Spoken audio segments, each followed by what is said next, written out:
Welcome to the podcast. And y'all ask, what I'ma talk about with y'all ass? Everything from Nostradamus, Lil Pump, all the way down to Donald Trump. But black issues will be always at the forefront. Hoodies, I know that's just what y'all want. Black life, black love, all of the above. It's King Rashidi hoodies, isotone gloves. I'm ready, it's Rise, God King. Rest in peace to the God Queens. Hey.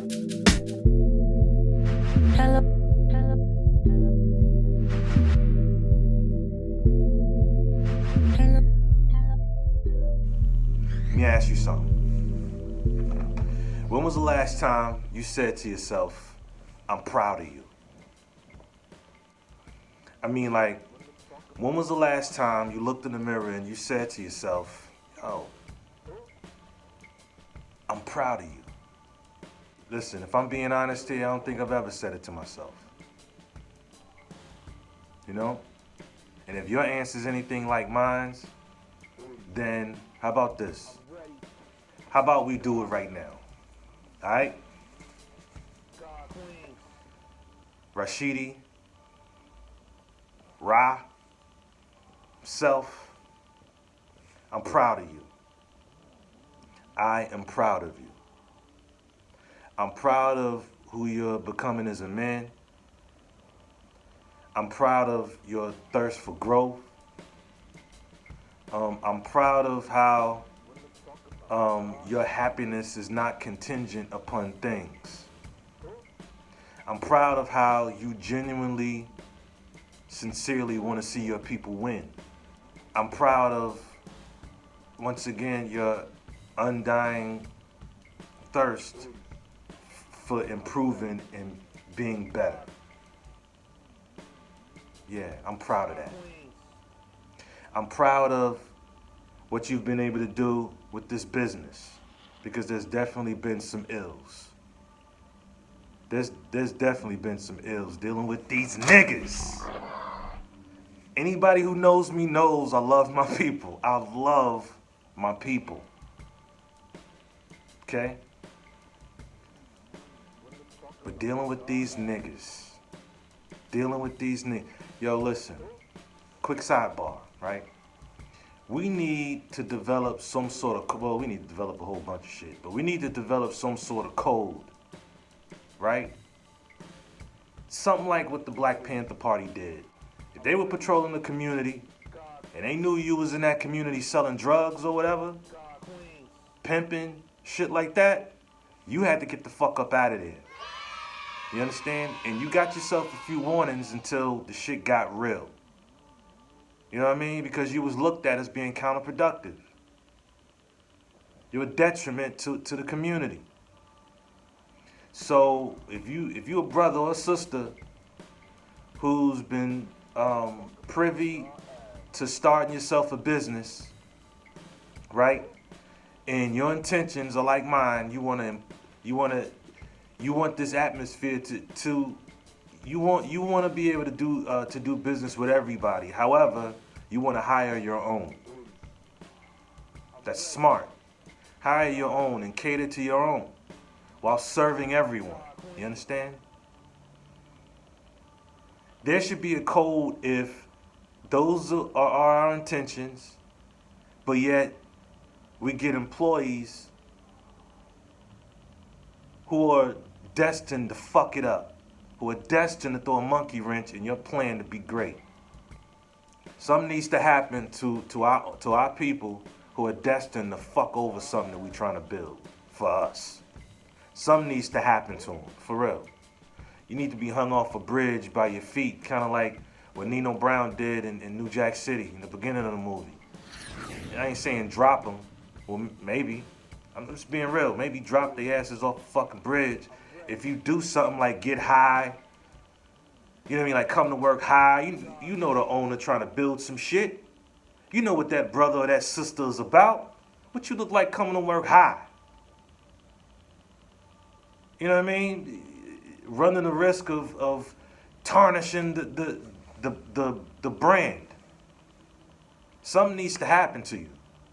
Dead ass, man. Something needs to happen. Something needs to happen. I'm gonna just put it like that. It's we got enough shit going on, man. Last thing we need is our very own fucking up what we trying to build. Something needs to happen. And I'm gonna leave it at that. End of sidebar. Anyway. Alright. Yeah, man. So I'm proud of what I've been able to do with this business because, like I said, there are some ills to it. I feel like adding on another sidebar. I've had some of our people come in here and think that I owe them a discount. Oh, well, you didn't cut the fade as high, so I think you should take $2 off. Get the fuck out of here. For real? If you go to Burger King and you get yourself, say, a value meal, I don't care if it's the dollar menu, right? If it comes out to $1.99 and you say, look, I don't want no onions or pickles on my burger, right? You honestly think they're going to lessen the price for you because you got minus pickles and onions? No, it's still $1.99. The fuck, whether or not you want pickles and onions on it, that's your motherfucking problem. That's your bag. You owe me $1.99. So listen, a haircut is $16. I don't care if it's a high fade or low fade. A haircut is a haircut. You don't get no discount.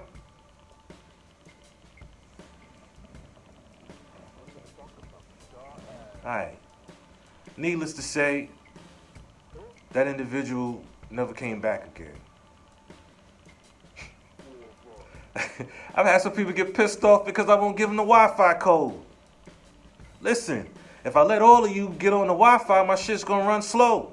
I don't have cable in here, so I stream everything. If everybody in their moms is on Wi-Fi, my shit's gonna start buffering and moving slow. So I don't give it to nobody, except myself. End of sidebar. All right, I'm done. But anyway, there's been ills with being business owners. A lot of which, but see, here's the thing. Here's another sidebar to go with that sidebar. Here's the thing. I get that we have to take the good with the bad. You know, there's going to be some black folks who's going to do good by us and some black folk who won't. It's kind of like the whole concept of black on black crime, right? First of all, there's no such thing. Crime is a vicinity thing. If you live in a all-white neighborhood and someone feels the urge to kill someone in that white neighborhood, then 9 times out of 10, it's most likely going to be another white person. Same thing for an Asian neighborhood, a Hispanic neighborhood, and so goes for the black neighborhood. You understand what I'm saying? If somebody's going to rob somebody, 9 times out of 10, it's going to be somebody from their community. Not all the time. Some people are smart enough to go to a more affluent neighborhood and rob some people with that's got more than what they got. But for the most part, crime is a vicinity thing. So if you're catering, I mean, like I say, I do business with everybody, but if I'm gonna cater to my people, then you know, I have to take the good with the bad. There's gonna be some of our people that's gonna be good money, and some that's gonna be bad money. So that's not lost on me. However, there are some ills that go along with this gig. Because now I'm starting to think of something else when this brother ran his car through my window. And after and the only thing that stopped him was the curb. When he hopped the curb and made a wheel turn and he hit that little block, because this is a strip mall. He hit the in-between part of the structure, but it was glass everywhere. Man, I must have shit a nugget that day.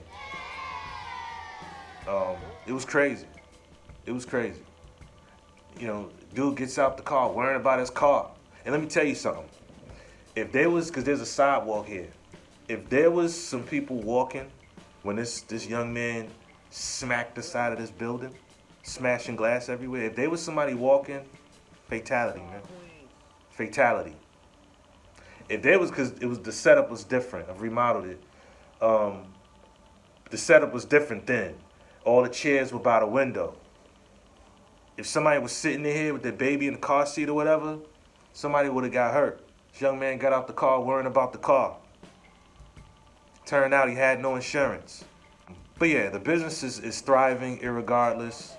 And believe it or not, I've learned a lot from each bad experience.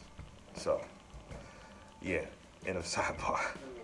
I'm also happy, I'm also proud, rather, of what I've been able to do with the chess club. The chess club is it's a collaborative effort. There has to be buy-in from the parents and then buy-in from the young brothers themselves. So I'm proud of how far this program has gone. You know, in fact, we just did a field trip this past weekend. We went and did some laser tag.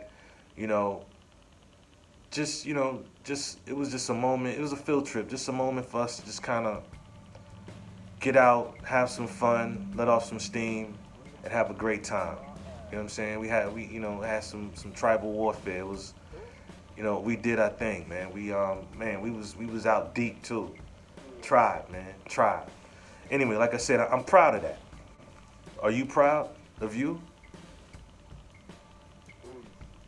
Are you? If you are, man, that's dope. If you aren't, I'm no life coach. I'm no life guru or nothing like that. Hey, I'm still learning. I'm still learning.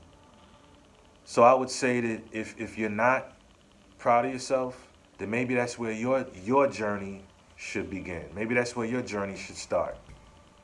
Find out why. Find out why you're not proud of yourself. Maybe you need to do something that's worth being proud of. Just a suggestion. When was the last time you thanked yourself?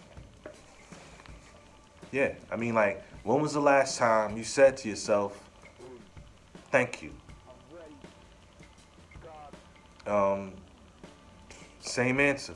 Same answer. Not that I can think of, I don't think I've ever thanked myself. So if your answer is anything like mine, then let's do it together.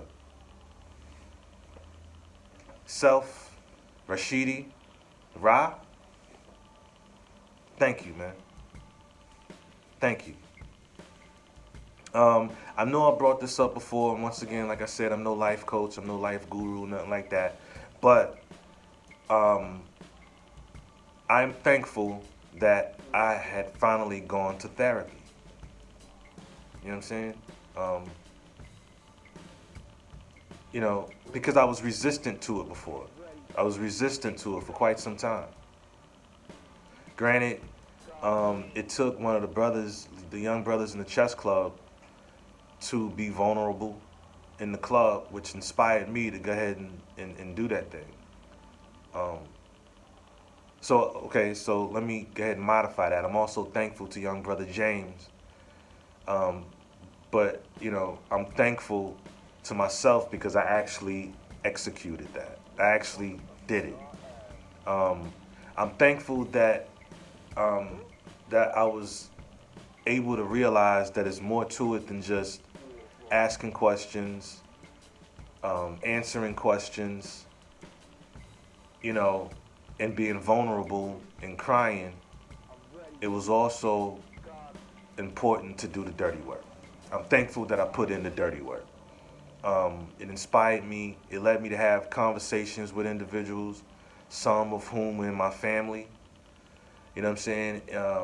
And for those who I've tried talking to before, I was led to write a letter expressing whatever it is I felt about this individual, about something that they did or didn't do or whatever. And I'm proud. I'm thankful for the dirty work I put in.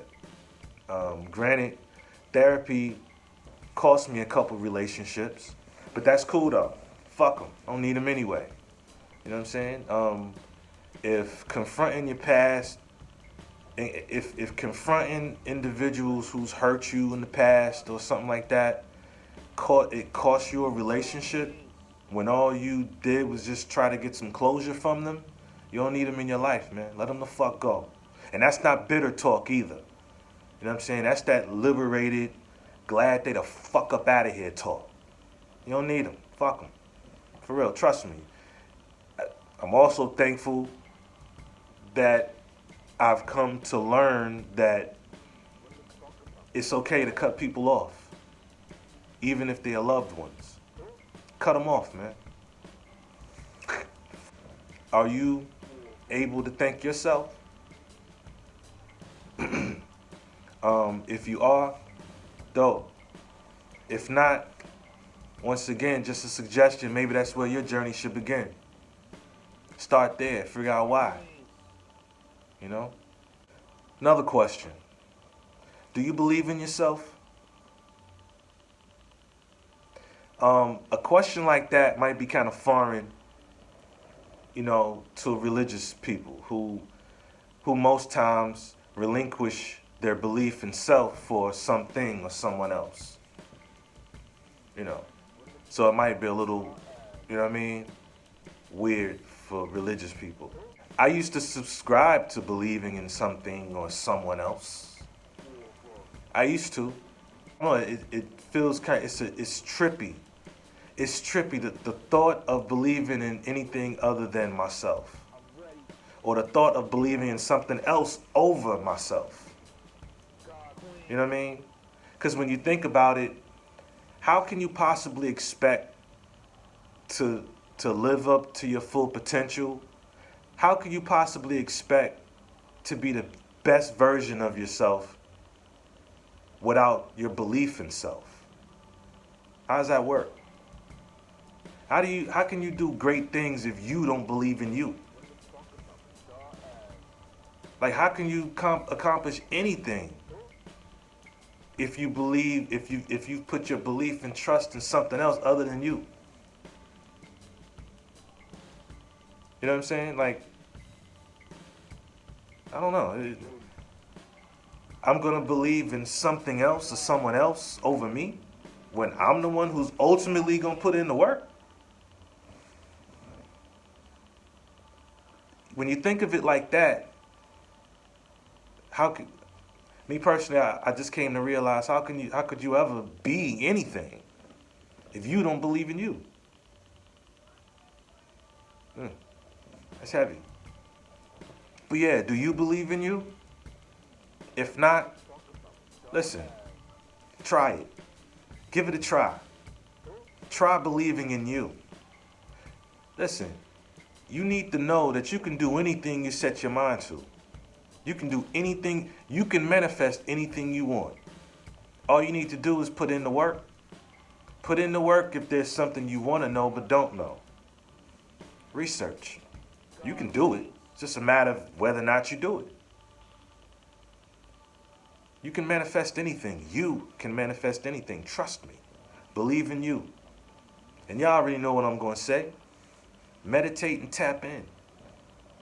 You got the answers, man. Adjust my mic, fam.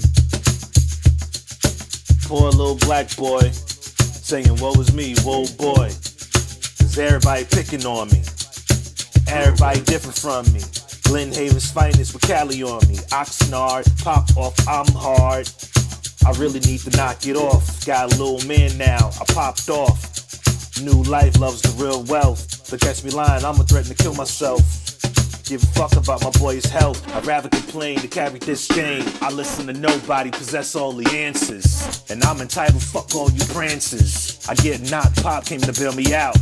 Clutch, didn't pay him back much, but I was meaning to one day or such and such. Then I found myself back on the inside.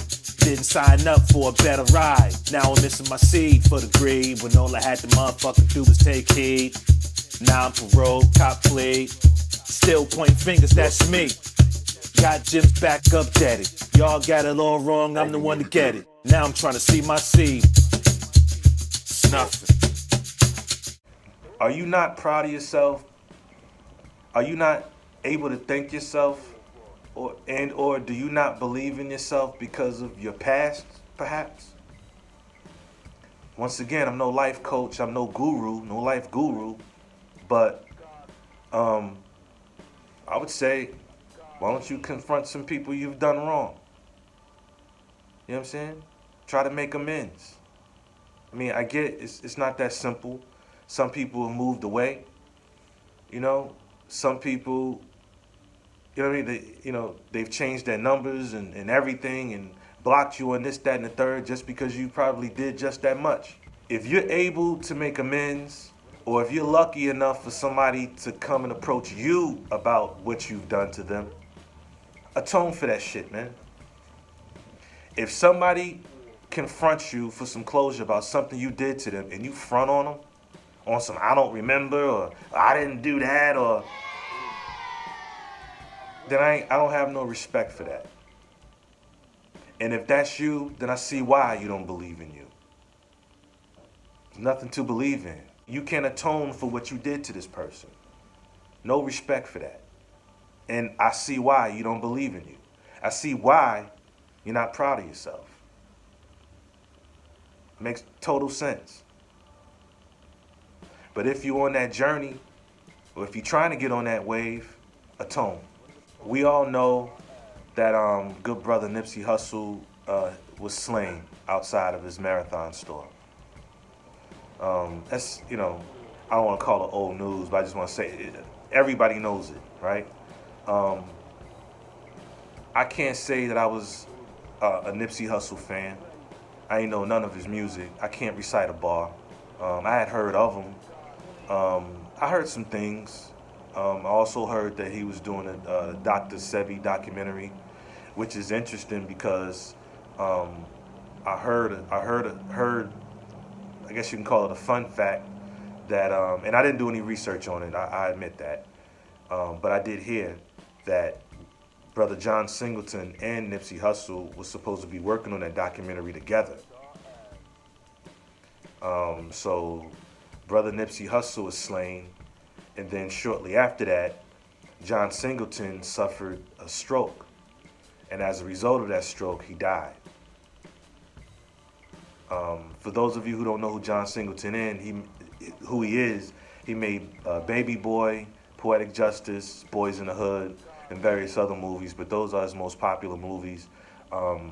Great filmmaker. I would say him and Spike Lee are, some cutting edge directors, film, content creators. So let me ask this. Is it unrealistic for all the big homies in the hood to offer some protection to what I like to refer to as the local Nipsey Hussles? Now let me explain. The big homie, I mean like them dudes in the hood who still have ties to the streets, who still got some bros that'll go out and get some people seen. You know what I'm saying? For those of you who are still close to the streets. And by local Nipsey Hussles, I mean that brother with a barbershop who's mentoring young men. That sister who is a social worker and she actually gives a damn and she's mentoring young women. That football, basketball coach who's not only teaching a sport, but he's also waking up the minds of the youth. You know what I'm saying? That brother who's in the hood cutting grass, trying to bring some youngsters up with him in hopes of starting some sort of landscaping program. You know what I'm saying? You got to understand that these are positive black folk on a grassroots level, showing these young men that they can be more than the negative shit that they see. Teaching them about finances and things like that. Them brothers can become targets.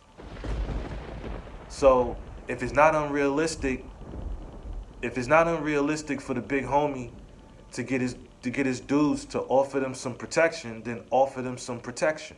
What sense does it make to be brandishing your firearm, holding down your block, if you got good brothers and sisters trying to do good in your community and you ain't even trying to protect them? They got a love for the people, but yet the people won't even love them back enough to protect them. Because after the fact is after the fact. And what can you do then? Old heads, I know y'all kind of frustrated right now because all the young dudes is talking about Dr. Sebi this and Dr. Sebi that. Listen, if you ask me, I'll say that Nipsey Hussle is this generation's Tupac Shakur.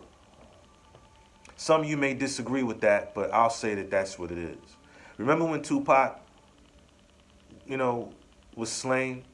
I mean, everybody felt that shit. My generation, the older generation, even Maya Angelou spoke about him once.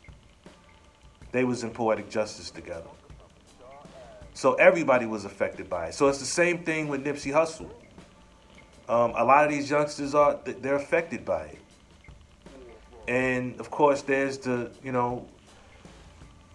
we're all expecting that perhaps this was some sort of setup by Big Brother because he had a Dr. Sebi documentary coming out. We don't know that for sure. However, that conspiracy theory has youngsters talking about Dr. Sebi now. And a lot of old heads are frustrated by it. And I get it. Just be easy with them. They're just emotional. Okay?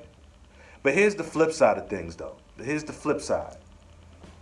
Young brothers, fuck up out of here talking about Dr. Sebi this and Dr. Sebi that if you ain't gonna take the time to learn about the man. You know what I'm saying? It's not hard. Do this. Start with Google. Start there. Keyword Dr. Sebi. Look him up. You know what I'm saying? I'm almost certain that as you scroll down Google, eventually it's going to take you to a YouTube video. So you can check him out on YouTube as well. He was on this show called The Rock Newman Show, and there's various other videos on Dr. Sebi that'll tell you about where he's from, what he was about, what his accomplishments were, what his supposed cause of death was, all of that. So let's make a deal. Old heads, you chill. And young dudes, do some research.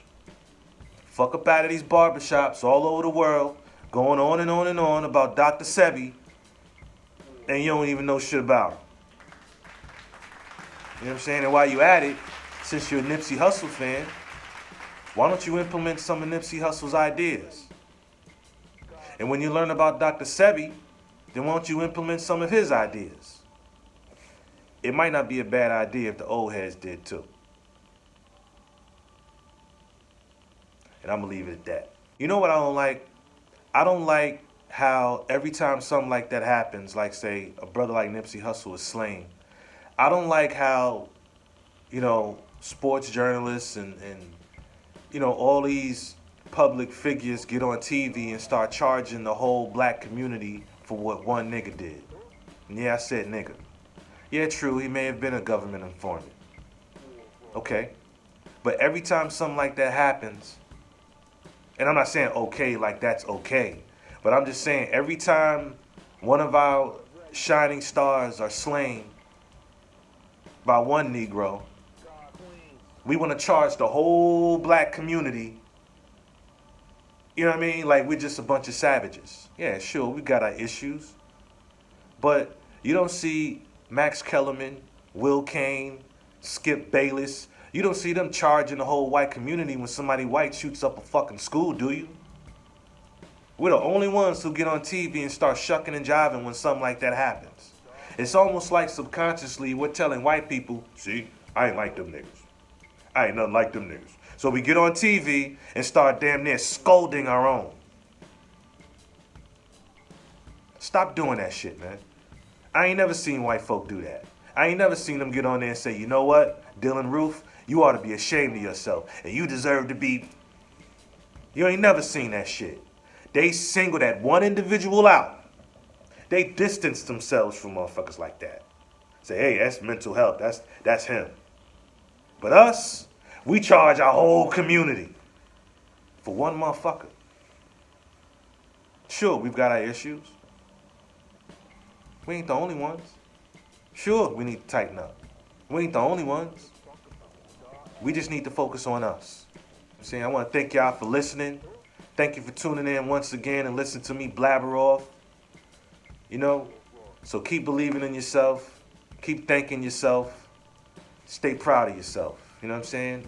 Shout out to the Skill Youth Chess Club. If you'd like to donate to the Skill Youth Chess Club, you can do so by going to paypal.me/Skill the Barbershop. If you got Cash App, you can go to cash.me/$SkillYCC. You know what I'm saying? All donations are accepted. However, $20 and better receives a free gift. I would like to thank you in advance for your donation. to the mentorship of black boys. Word. I'm King Rashidi, and this is Hoodies, man. Peace. To the podcast. What do we talk about? Who? Always the forefront.